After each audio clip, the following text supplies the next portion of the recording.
Item number 2, we do have a couple of reasons. The main reason for this is because I do hear the public. I understand people want transparency, and I don't want any of this superintendent appointment contract to be misconstrued as one board member trying to pull something over on the other. So in order for the other board members to look at the contract, we do need to have it out and have a meeting like this, and we do need to do this prior to having the contract sent over to the potential candidates, and then the contract will not be approved today. It's something that we've discussed in other board meetings, and we will not be talking about anything on the contract having to do with salary or compensation tonight. So that is all in closed session. We will not be talking about that because the Brown Act doesn't allow us to do that. Salary, compensation, and the whole contract will come out shortly before the June 18th regular meeting. So that was why the meeting's held, and then there's a couple other items on there that we needed to get done just for board business. So we will go ahead with the first comment, Aaron Choi. Thank you. President Jergensen, I take issue with the urgency of this special meeting you've called once again on 1 day's notice and the inclusion of item 3A. This meeting could have been waited a few days to allow for better engagement and attendance by the school admin and the public at large. This meeting is missing the superintendent, it's missing the admin that takes any notes, and it's missing the IT that could broadcast it to the public. Without an option to watch this meeting remotely for all the people who couldn't attend because they are unable to rearrange their schedule on just a few hours' notice, they now have no way of getting any communication as to what has occurred at this public meeting. With this situation you've created, how do you justify transparency as you claim? I'm exhausted, and I'm continually appalled watching you try to gaslight our community day after day. Sunolians deserve better, and everyone associated with our school deserves better. At best, you're just inconsiderate and out of touch with families, and at worst, you're strategically execute to minimize the engagement and possible opposition of the public. This is tough. These people have changed around their lives at a moment's notice to be here when it could have been 2 or 3 days. Now, agenda item 3A, it has this laundry list of items to it, and people are just gonna have a tough time with having enough time to speak on so many items that are all grouped together in this agenda item. What if people agree with some portion of it and not others? This agenda item can and should wait until the regularly scheduled board meeting June 18th, and possibly be separated out because an all or nothing approach doesn't seem like the best course of action here. For parents and community members who are engaged and want to be thoughtful about their comments during these meetings, they need to have more than a few hours for preparation to speak. And finally, President Jergensen, what I'm saying right here is that this is a continuation of disenfranchisement and inconvenience of all the people and families that you guys are supposed to serve. Under your direction, you cause stress and unnecessary anxiety to everyone affected by your decisions. Your insistence on remaining on this board and trying to run it and our school as you please is what is damaging our school and ultimately tearing our community apart. There's only 34 more days left until the special election. Maybe that's why there's so much urgency in these meetings. Thank you. Next is Matt Sylvester.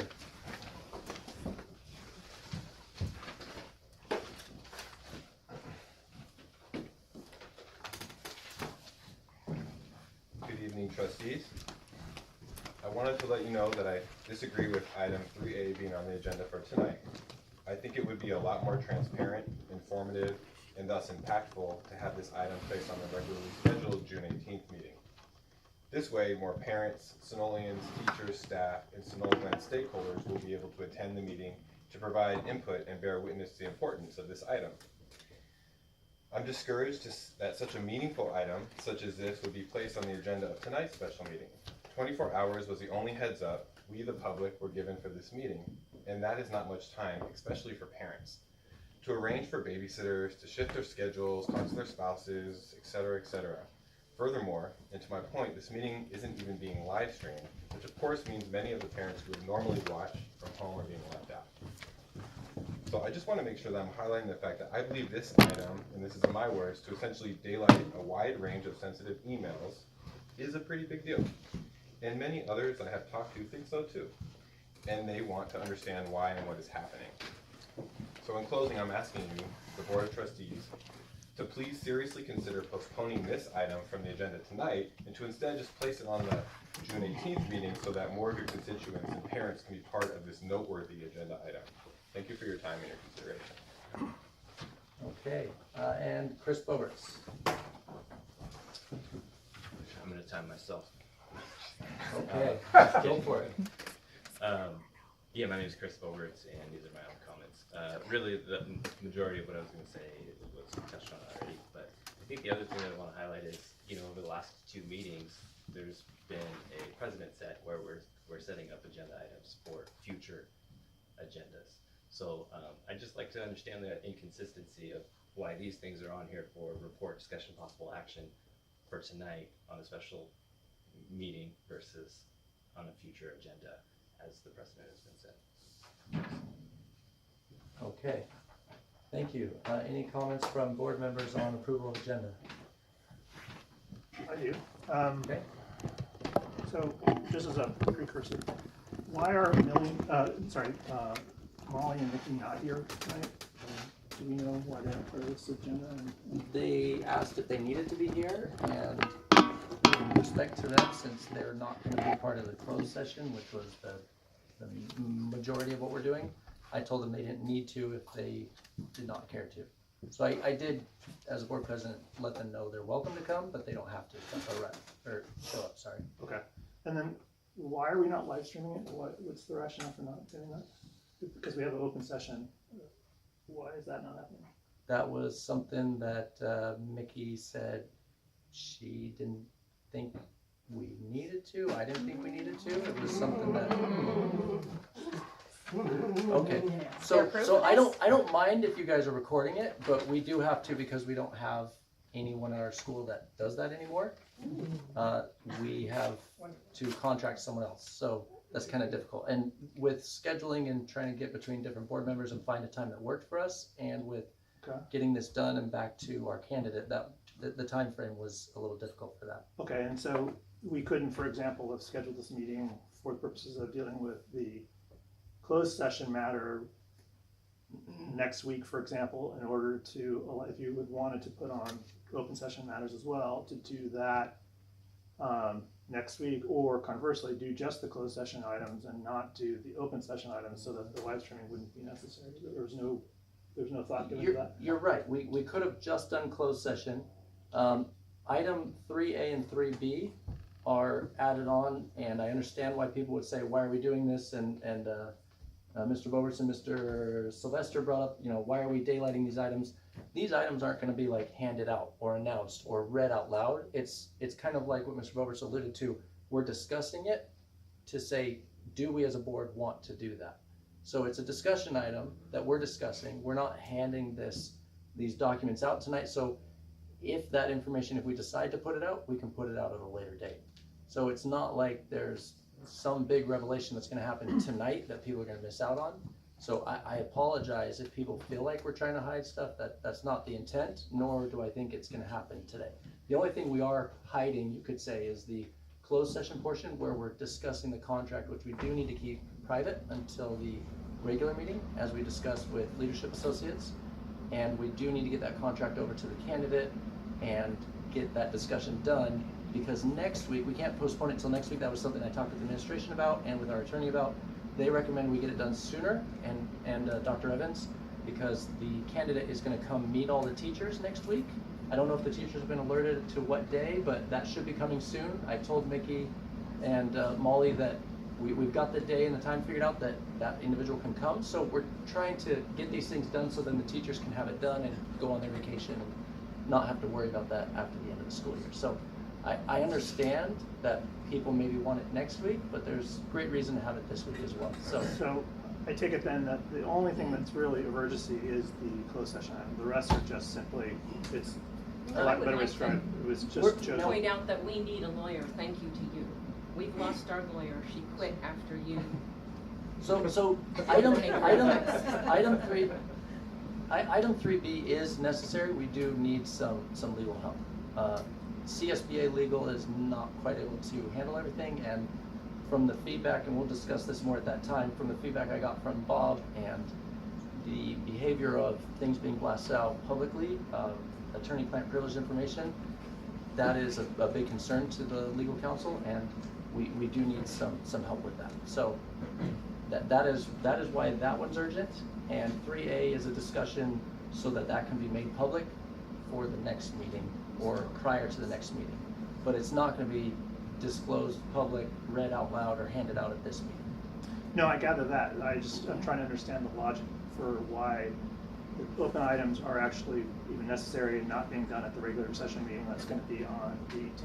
I mean, it just seems to me that those items are functionally, there's no rush for those. There is a rush because we are trying to get this contract for a new superintendent done. We have a superintendent leaving at the end of June. That's right. And pushing it to June 18th is not going to allow that to happen. Certainly for the closed session part, I get that. No, for the attorney. We need an attorney to help with some of the bond questions and some of the contract questions that I am trying to go back and forth with CSBA. I know you're not doing that, but it's a struggle, and Molly and CSBA attorneys have recommended that we engage with AALR and work with them. So just so we're clear, then you're saying is that CSBA's legal services aren't adequate or sufficient for purposes of No. dealing with hiring the new No, I have superintendent. not said it's inadequate. No. Then, again, going back to It's what are we helpful. engaging in? It's helpful.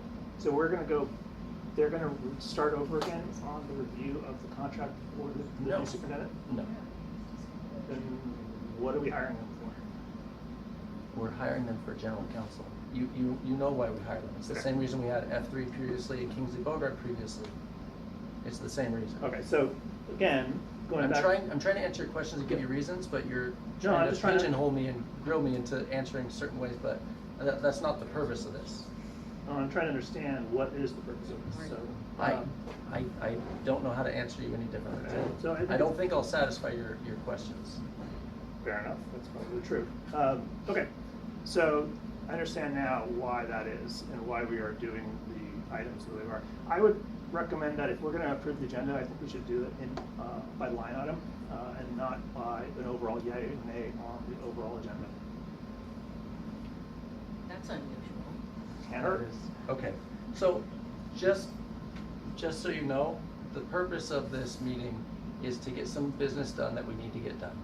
There's nothing else, everything that's on here, we're happy to hear the public comments, and to the comments from people who have said, we don't have time to get our comments ready and communicate and be ready for this meeting. Please see this as an additional meeting where you can communicate. We are giving you more time to communicate and share your thoughts. We are not trying to hide anything. The regular meetings are still there. Everyone's still able to engage and talk with the board and share their comments. This is additional time. So please don't be offended if the additional time isn't just how you want. It is additional time, and we're happy to hear you, but we do have some business that we need to conduct. My motion is that we approve the agenda as it states. And I'm looking for a second. Second, okay. All in favor? Aye? I'm against. Okay. You don't And want can to you do that. record that down? That we had community comment on number 2. Ted voted against, and the 2 of us voted for. Okay. Item 3, board vacancies and request for attorney to verify recall. The documents that I am interested in disclosing, at the last meeting I mentioned this, and I'm following up on it, are the ones that the board members have received. Is there, we do have, one community comment, and then we'll take board member comments on that item. Matt Sylvester on 3A. Thank you. Just right off the top, I think to answer your question earlier when we were discussing what would be missed out is that what the people miss out is this discussion right here. People want to hear what your discussion is about this agenda item. That's the whole point, because you're going to discuss it and then possible action. If you approve it, then it's approved and it's done. So that's the people don't get to comment and hear. We can hear after it's done, but the point is we want to put our input before. So that's why I was saying let's do it later. So that is the answer to your question. So everyone's going to miss what you guys are going to talk about after I'm done, and that's a shame. So to my point, why does this need to be done right now? The meeting called with such short notice. The superintendent's in here, no IT is here, Mickey's in here. Clearly, there's a shortage of staff and community members, which can only attribute to the inadequate lead time for this meeting. So given all that, why are we doing this now? Here's what I think is going on in layman's terms, and maybe you can tell me how far off I am. When Trustee Romo daylighted the email exchange between Trustee Jergensen and Lindsay, the former attorney, it made Trustee Jergensen look like they were doing something wrong. And not just a little wrong, but pretty shamelessly going after confidential information from your own constituents that you knew you weren't supposed to have. And naturally, you didn't like being called out like that and wanted to defend yourself by means of disclosing now more emails to possibly give a fuller picture of what you say happened and potentially expose Ted for wrongdoings you think he's done, all in the hopes to clear your name and make Ted look bad. I mean, my goodness, there is so much drama and intrigue here. You guys are giving telenovelas a run for their money. There is so much drama and gossip coming from this board, I feel like I'm losing my hair and I don't even know the half of it all. But seriously, on March 2nd, Trustee Jergensen, you wrote, Lindsay, just curious, looks like an attorney for a school district can request a copy of signed petitions. Can you do that? Would you? Also, would you please keep this confidential and not share this question with Ted, Molly, or others, as that would definitely cause quite a stir with the recall people, even that I'm asking. Dude, you said the quiet part out loud. If you've got something bigger than that on Trustee Romo, man, we're in for a wild ride, and I'm going to lose even more here. And then yesterday, on the Sunol Glen family's Facebook page, in response to parents' worries about this agenda, you wrote that there is no controversy here, no cause to sound any alarm. But really, no controversy? Nothing at all? Don't you think people want to be here for this? Why put this agenda item on this special meeting unless you wanted less attention for it? And how could we not be led to think that? So assuming the board does motion to approve disclosing these communications, I would like to know exactly, 1, how will the public be able to access these documents? 2, does each board member get to choose what they want to be disclosed? 3, how will it be decided what is to be disclosed and what is not? 4, can a board member submit, let's say, an email to be disclosed, and can that submission be denied? 5, will the deciding of what is to be disclosed be done publicly? If not, how will this whole process work out? I apologize for my sass. I'm just frustrated. I'm tired of all this drama. I wish this agenda item was on the regularly scheduled meeting so that more of your constituents and parents could participate in the process. Thank you for your time. Okay, thank you. Any board member discussion on item 3A? Sure. Go for it. So, judging by how it's described to the public, it's new to me just as it's new to you. It seems to be that this is a selective disclosure. It's certain items, or whatever categorizations you want to call it, and not others. So, and I frankly, I personally don't care if any of my communications with the district's lawyer come out. I think they're great, and I think that you will all appreciate them when you see them. But I do think that if we're going to be reasonable and fair about this, I propose that we actually approve disclosure of all communications between any board member and the district's legal counsel from November 2022 through the present date. We can redact names of individual students and teacher staff that might be included in the text of any of those communications, but otherwise, the board can order the full disclosures. And I think that's a good idea. The goal would be to address the Sunol community's repeated desires for transparency and openness. I'm not particularly worried, again, about what my communications to the district's legal counsel show, and I have to assume that none of the other trustees on the board are either. Accordingly, lifting the mantle of secrecy and allowing the public to see and read the communications with the district's legal counsel seems reasonable and appropriate as a matter of good governance and transparency. So I would opt, if we're going to consider this, that we actually do a full disclosure. And I think, Linda, you've said before that you don't have much to disclose anyway, so from that standpoint, I don't think there's anything hurt by it. The problem partly is that you and Marlene have refused to give a lot of things through the PRA process. There are hours after hours of legal strategy and analysis. I mean, 1.5, 1.3, and this has to do with your attorney, Lozano Smith, and how they have, and I haven't written this out, and I'm better when I write things out ahead of time than shooting from the hip, because I'm not prepared for this either. But you have done a lot of real egregious things, and it has gone under the radar because you can talk legalese. The problem is that you have used that to twist things and make things appear as they are not. So I am just, Oh, sorry. if you want to share something So- out of that, so I am so fed up with we- your lack of governance. So we can't disclose everything. The attorney that I talked to about this, he said, as far as waiving privilege goes, he said, you need to be quite careful. He says, I strongly advise disclosing too much. And I talked through some of these specifically with him, and that's why some of those that were originally on here, he recommended that we not, but he said a couple of the memos regarding filling a board vacancy, and you are free to disclose all of the emails you've sent. You can do that on your own. I know that. I can as well. So our legal counsel said they see serious issues with some of the disclosing of information that happened previously, that you did. And in fact, he said he sees it very differently than the way you do, as far as attorney-client privilege goes. That's fine. I have no problem with that. So Bob sees it very differently than you. Sure. I understand you have your viewpoint, but the legal counsel for the district disagrees with you and says we should be very selective. So even the list that I put on here, I talked with him today briefly, and we talked over some of these, and he gave that. So that's why these select few, it's not cherry picking anything to try to make me look good, you look bad. It's trying to give some information that community members have asked for.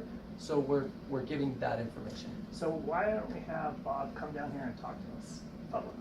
That costs more. We have had no problem spending money on Spending lawyers. money on that. I mean, be That's real. not the intent of what we're trying to do. I think Okay. it's completely appropriate for him. I mean, the problem here, and the public gets this as much as anything, you are using the lawyer as a defense to doing things, but not having the lawyer actually here to say that and to defend it, and to be basically cross-examined, if you will, by the other board members. They don't want to be here and be cross-examined by you, Ted. He told me that. Okay, He does so not want to be here and be that's telling. cross-examined by you. That's telling too. Yes. But, Telling so us that first abusive off, just to be very behavior clear here, with our we can and we are entitled to release anything we want unless it's prohibited by law, okay? You can disclose emails that you've No, sent. the board can disclose. The board entire- can. The Yes, board absolutely. can. Yes, but our counsel has strongly advised, and I don't know if he sent you that email today. They should He be said, able to say that. he said he strongly advises against disclosing too much. We'd love to hear. What are So, the too muches? If you, What Can are the we too call muches? him? What are the too little? Why isn't he able things to that tell us? expose the Let's bring board him to to, another What? please, this is a board's meeting, thank you. If there's more disruptions, we are gonna ask you to leave, but please don't. So, the attorney, sorry, I lost my train of thought. The attorney is concerned that there will be too much disclosed that will cause the board liability. I can't disclose that right now because I'm not supposed to. I've talked with him and he has indicated that the ones he's okay with are the handling of attorney-client privilege communication by board members. That was a communication from Lindsay from Kingsley Bogard and from the CSBA. The request for certain things to be on the agenda and how that's handled, and the termination of legal services. The ones that we would not disclose is communications and memos from the attorney regarding CBOC members and censure of board members. That is something that they would rather not have disclosed. And I'm trying to follow his counsel because I am here to try to help the district and not try to expose it more. So if the district council says, these are good, these are not, I'm trying to follow that. So I'm not gonna argue with you as to trying to do something different from what legal counsel is telling us and guiding us to do. But the only time, unfortunately, that we could talk with a 3-person board is here. Fair If we enough. had a 5-person board, I could talk to the attorney, I could talk to you, and I could answer these questions, and I could discuss this stuff more openly and discuss why he said not to do these things. And if you want to disclose all the emails you've sent, you can do that. You can do that on your own without board approval. I know that. But in order to disclose communications from the attorney, we as a board need to say we're okay with that. So the only ones that Can you I ask am, him? the, Ask him to verify that, what Yeah, you're saying to him. you can ask Bob for that email he sent me today and for clarification on this, go for it. I think as a board, would you say that's okay for him to? Sure. Go for it. Talk to Bob about why and which ones should be disclosed. That's totally fine. You can have that out with him. He told me in his words he disagrees with you. So I'm not gonna try to go against what district legal counsel is saying On what? on disclosing of sensitive and attorney-client privileged information and the damage it brings to the school and the damage that is then reflected back onto the attorney. They don't want to be used as political pawns to be played against each other, to say, well, he said this and I'm coming at you with this and That's what that. you're doing right now. That is not what I'm doing. People in the community have asked, what happens if 2 board members are recalled? What will happen? Bob Turk gave me a great answer. I said, great, can I share this with people? He said, you should decide as a board. And then he said, maybe it's best if you decide, yeah, put it out there, that you then have him and the district put it out. Not a single board member saying, hey guys, Bob said something that I think helps me with this recall or political issue, and I'm just gonna blast it out. I haven't done that. I am trying, I know I could, but that's breaking our bylaws and it's breaking the law. I'm not gonna do that, Ted. So I am trying to follow district counsel and not expose the district unnecessarily. I'm asking him, as our bylaw for the attorney-client discussion goes, I'm asking him, can we put this out? He gave me direction, so I'm bringing that to the board for you guys to hear and discuss. I am trying very carefully, sorry public, to talk about the things that I can talk about and not talk about the sensitive information until we give the approval to put it out there. Does that make sense? Does that answer your question at all? Yeah, except for the problem here is that the one part that's missing is the lawyer saying yes or no to what you're actually parroting back. Wish we had. And so, yeah, I agree with Linda. Linda, I think you and I agree on this one. The lawyer should be here, and the lawyer should be here telling us why and specifically. Why he disagrees with you? Fine, I'm totally open with that. I have no qualm with that at all. Okay. But I do think that he should be here, and I think he should tell the board, all of us, what he's advising, not selectively through one or the other. If you don't believe that is completely okay, and you can go get some confirmation from Mr. Turk. There are only the, which ones did I hand you? These documents that you have, 1, 2, 3 emails that I would like to disclose. That is it for now.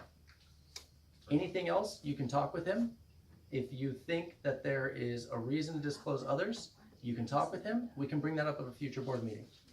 If you don't trust me and you think there's liability, which I don't think you do, because you just said we should get rid of No, I don't think everything there's else. any liability. I think that's not an issue.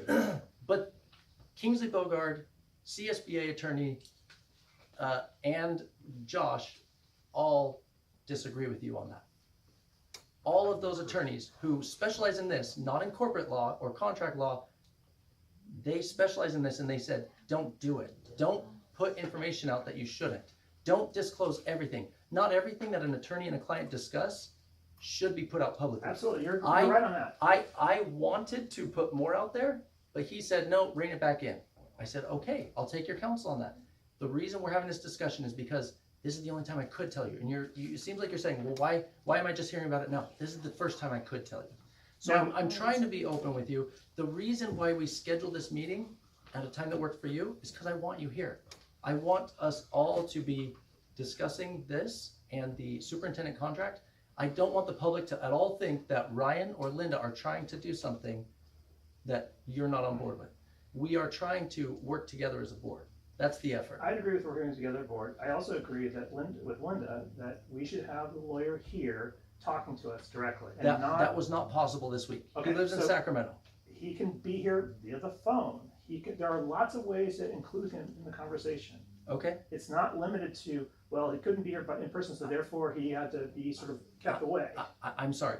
Maybe at the future meeting, we can make sure whenever we Right? talk, We can decide right now that he comes to the next meeting. We can. that will be He can additional also cost, but confirm sure. what he's saying to you on email and save us a little money. You want him to come to the June 18th meeting. Sure. I can request that of him. Okay. I will take that and request the attorney to come to the June 18th meeting. You don't have any issue with spending money. You do that all the time with our school. And the lawyer's fees that you keep bringing up, many hours are involved with him who has not been given any kind of authorization to do so. He jumps over his bounds all the time and So, calls lawyer after lawyer. 3. well, Lynn, we're talking to the district. So, I make a motion that we, You can't talk to him. at a future date, as a board, can we have a discussion to disclose those 3 documents? That is my motion. You seconded. Are you okay with us disclosing those 3 documents is the question? I have no All in favor? problem. Aye? Aye, I'll close Okay, it. great. Can you take a note on that? For 3A, it'll be those 3 documents you have. Can you make it clear which 3 those are? Yeah, Ted's got a copy. One is an email from Kingsley Bogard, April 19th. The other is an email from Kingsley Bogard, April 18th.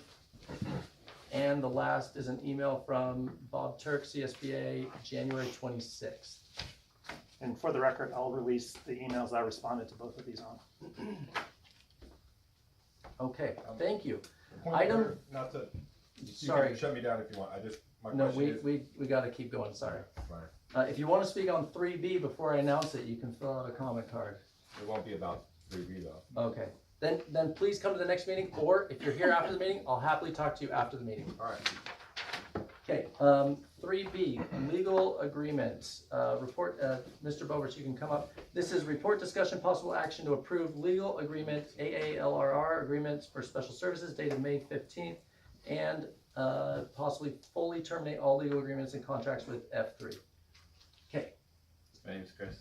These are my own comments. And yeah, I don't have anything written for this one either, but I would like to reflect back to the last 2 board meetings where at the approval of the agenda, I requested that the item be added to RFP for new legal counsel, which was not put on either of those agendas. I realized that we did an RFP back in November to December, and there were 3 responses, of which one was already employed. Then we chose another, and then it seems that the 3rd is now signed and ready to go, if I understand correctly, but you know, you can correct me there, but anyway, I just find it, again, odd that it's on this agenda versus, you know, when it was known that we had a legal counsel that had quit. So, yeah, all of that to say, I think it would be prudent to go out for RFP again and get some more responses, rather than just kind of going down the list and picking the last one. I don't care if you don't have time, but, you know, that's why I brought it up 2 meetings ago. So there's that. Also, yeah, I just think it's kind of odd that we keep skipping over F3 for whatever reason. You know, we've heard that there were things that we didn't agree with, and that was all we got. So here we are now going with AALRR, which is, from what I can see, a little more expensive. They don't have any of the background. They're going to come in and do what they do. So that's all I got for this. Thanks. okay. And discussion from board members. Go for it. Okay. Is the intention here of hiring the latest legal counsel to allow for such counsel to provide specialized legal services for the district, or is it a general engagement? From what you've said already, I think you're trying to hire them as a general counsel, even though I think as I understand it, from what you also said, that you are comfortable with CSBA's legal office providing legal services to the district with respect to the matters that they typically advise on, which include governance and so forth like that. Mhm. So it's strange because then you have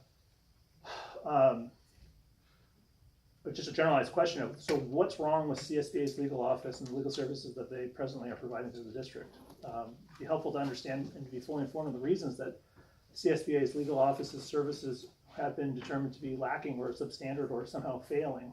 Or if they're not, why are we again hiring another counsel to do that role? If, and on the other hand, the purpose behind hiring them is to hire them specifically for specialized legal services, which, if I'm not mistaken, it does talk about special services, agreement for special services dated May 15th. So clearly, they think they're being hired mainly for specialized services, not for general legal work. So that's query. It's not clear at all.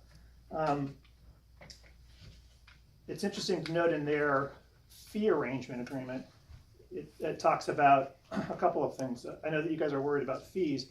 First off, it says the law firm may modify legal services rates effective July 1st, so their fees are going to go up July 1st, most likely. They then go on to say that for specialized litigation and transactional service, in, for example, construction, which I think Phil Savage would appreciate their assistance. Mhm. The district agrees to pay the law firm at rates higher than the standard hourly rates for special projects or particular scopes of work. So we don't even know what those rates are, frankly. It seems to be basically an unknown. They're going to bill you, and they're going to bill you at a higher rate. So that's, I think, a little bit concerning. It's not always a higher rate. It's a similar contract that we have with F3 prior to you being on the board, and sometimes, like with the flooding, they come up with a per item cost. Sometimes it's quite far below, or they give a package like for construction. So sometimes it can be above, you're right. Well, sometimes it can be below. It says at rates higher than. It doesn't say can be. lower. It can be. It doesn't say or lower. Yes. I'm just reading what it says. It can also, legal contracts, it can also be lower. Yeah, but I read this Yeah. as if they said it's at higher, that means they're going to charge you more. They're not going to say, well, we're going to give you a deal. Sure. So this is their standard agreement. I don't doubt that. The other thing that's concerning about these guys is, and I think we made this point when we considered them the first time, is they have, as was disclosed, a number of disciplinary actions against them. In fact, I think they have the most of any of the firms that actually submitted anything. And that begs the question of, to the point that was made by Chris, you're kind of going for the bottom of the barrel maybe, and maybe it's worthwhile to consider whether or not you can go out and get somebody else. I mean, even F3 doesn't have this many, disciplinary problems. So you worry that in the rush to get anybody that can breathe to do the legal work, that you have basically gone with what you could get, which currently is this. And so I would suggest that we consider going back out to try to see if we can get somebody else or someone better, or at least have an option. If this is all we can get, then I guess we're stuck. But at the same time, if this is not all we can get, if, for example, we could get F3 to come back and consider us, notwithstanding all the issues, I think that they might very well be better. They at least have history with the district. These guys don't. The fees are comparable or potentially higher, depending on how you look at it, and they've got some disciplinary problems. So I would Okay. suggest that we hold off on them. Okay. Do you want me to address any of those questions? Sure. I know you kind of went through a litany of things. Which question would you like me to answer first? All of them. I don't remember all of them. You're gonna have to go one at a time, and hopefully we can have a conversation Okay. rather than just So firing everything out. So the first question is, what is wrong with CSVA's services such that, to your point, that you felt that they couldn't do the general legal work that they currently are doing? There's nothing wrong with what they're doing. So then, They're doing fine work, but they are limited in what they can do. Speed of response, availability of the attorney, some of those things are not quite as helpful as what Mickey, Molly, myself have found to be helpful. So we are not getting rid of CSPA. There's no problem with them. That's So- not at all the intent of this. so the issue is the delivery of services. It's not the actual services themselves. I wouldn't say it's necessarily delivery of You said services. speed. There's certain things they don't do Mhm. that this group does do. There's certain things for construction. Speed is part of it, sure. If you Okay. want to say there's a problem with their delivery services, I wouldn't agree with that completely wholesale. But yeah, sometimes their response speed is not as helpful as some of these other legal firms. And the presumption is that these guys will be faster. Mr. Soldani has been very quick at picking up the phone, answering questions about the contract when I've called him, answering questions about those legal filings that you were referring to. So yeah, they've been quite responsive. So I'm hopeful, and I think it seems like they will be quite responsive. So yeah, Okay, I can't foresee the future. fair enough. All right, so the next question then is with respect to the proposal, how have they and how are you ensuring that the disciplinary reflections of this law firm aren't going to be repeated going forward? From talking with him and from talking with CSBA Legal about that law firm, getting a third-party view, they said those are, when you're a law firm that big, those things happen. And they had pretty good explanations for a lot of them. I don't remember all the explanations offhand, but a lot of them were clients that had not paid their bill and filed a suit back towards them. So as I went through them one by one with Mr. Soldani, he had what I thought were good answers to those. And when I talked to Mr. Turk at CSBA Legal, he was not too concerned with those. He said F3, ALR, and one other law firm that's also a big law firm, they've all got that type of history and claims against them, whether Yeah. or not they're valid. It's surprising because this one is interesting because of the fact that they have malpractice actions. Everyone, there's 1, 2, 3, at least 3 and possibly 4 where they just simply said case settled. It does not disclose anything more than that. Yeah. Which is telling because usually if they're successful in beating it, they will say why they beat it. So to me that means that there probably was some validity to the malpractice claim, which then raises the question of like why is it that they seem to have more? I mean, again, going back to other law firms, they certainly didn't reveal that level. Even Kingsley Bogart didn't have that kind of level of issue. Now, granted, they're smaller, but Much smaller. Yeah. but ultimately, it's telling that they seem to have a problem here, and I think that it would be worthwhile to consider other law firms, but for the only reason to ensure that this is all we got. This is not all we got, and we can certainly go out for another RFP, RFQ round if we want to in the future. This does not preclude us from doing that, but having additional help, especially when we're in transition, board and district, it will, I believe, be helpful to have them available.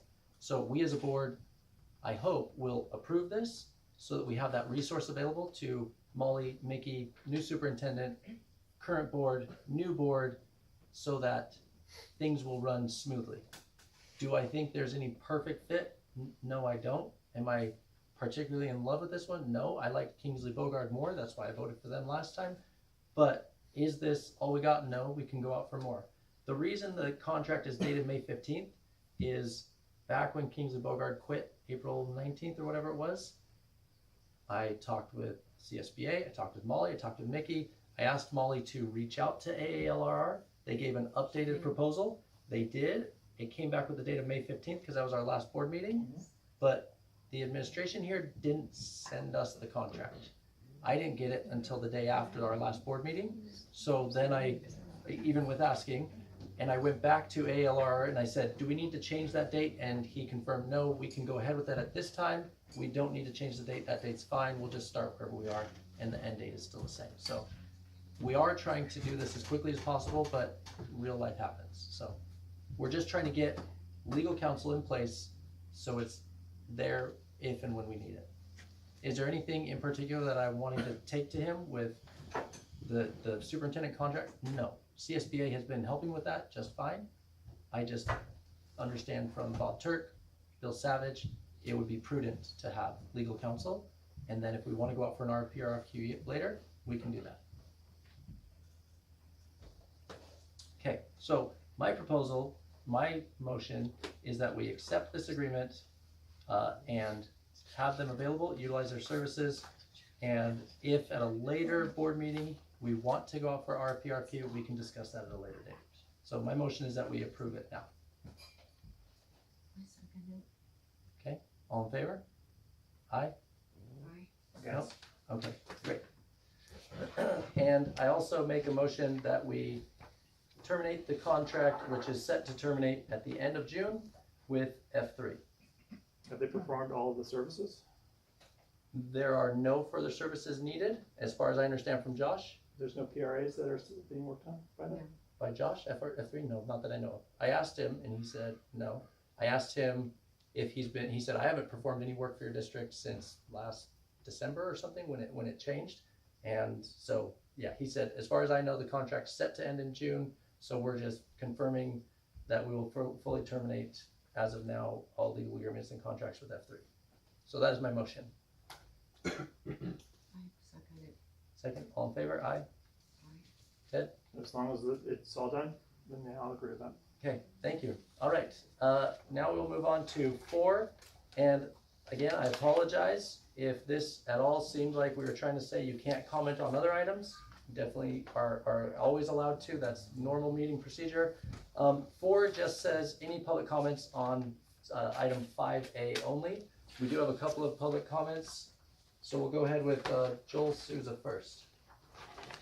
Oh, you know. Wait, go ahead, you can speak. Go. Okay, and, sorry, Solvik Shearer, I'm sorry. hello. Yeah, I've lived in Sunol for 44 years, and whether or not I have had a child in the school, I loved this school and naturally voted for the bond. My point tonight is, in 44 years, I've never felt the need to come and watch the school board work, to watch the videos. But I started in September 12th because the stories I heard, I couldn't believe. So I came to see for myself. And I watched your faces as you were here, Linda and I began to understand. This really is a mess. It really has to be fixed. And every meeting that I have come or I have watched, I have felt deep, deep disappointment and sadness. And I know that when you're doing something good and you know it's good, you are full of joy. And I don't see joy on your faces. And I know this isn't easy for you either, Linda. It's a struggle to be considerate and respectful of your colleagues, and it's hard. And Ryan, I know you use a lot of words, and you like to use a lot of words in writing and in speaking. And I'd just like to point out a useful section of the dictionary. It's a section in C's, in the words that begin with C-O. Things like cooperation, coordination, collaboration, consideration.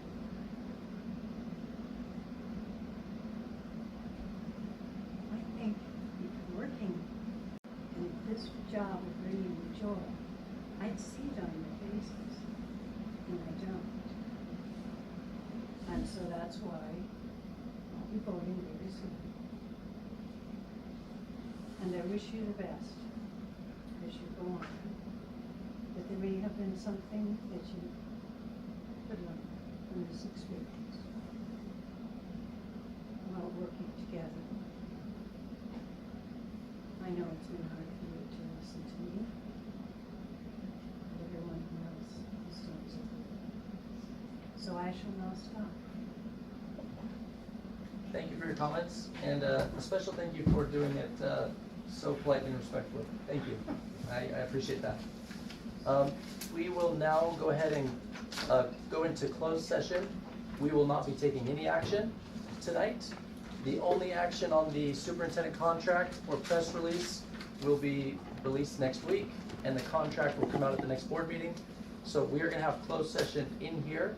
So we'll wait for all of you to leave, close the door, and then we'll have our closed session. Thank you very much for coming out. So we're closing at 5:53 for the open session. You can write down.